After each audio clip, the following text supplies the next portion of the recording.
Inside a human cell is the nucleus. Inside the nucleus are 23 pairs of chromosomes. These are long threads of DNA carrying the genetic information. Right at the ends of the chromosomes are special stretches of DNA called telomeres. They are known to play a crucial role protecting the ends of DNA. So we kind of think of this like the tip at the end of the shoelace, because if you don't have that tip, then the end of your shoelace frays away very quickly. You know, your shoelace won't work properly if it doesn't have a tip.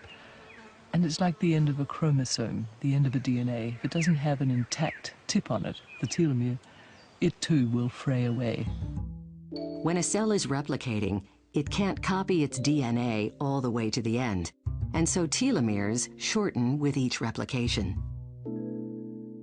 If telomeres get critically short, the cell can malfunction and die.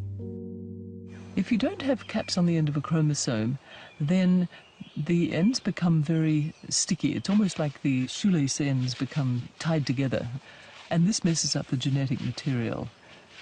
This can have disastrous consequences for cells, a little bit like if your ends of your shoelaces are tied together, you're going to trip up and fall.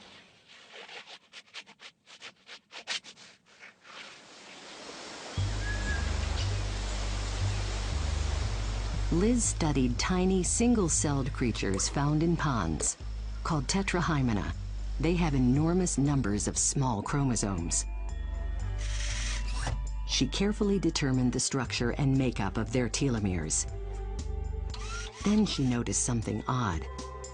Something puzzling was happening at the ends of the DNA, the very short chromosomes in tetrahymena, and that was that DNA was getting added on to the ends of these chromosomes, and this was not anything that anybody expected DNA to do. Something was adding new DNA to the ends of the chromosomes. The telomeres were not wearing down, and so the cells could replicate endlessly. They were, in effect, immortal. We started to think there must be some new process that nobody had ever heard of before. It wasn't in the textbooks, and it wasn't anything that people had described before for DNA, and yet it had to be something to explain what it was we kept on seeing. And so I wanted to hunt this down.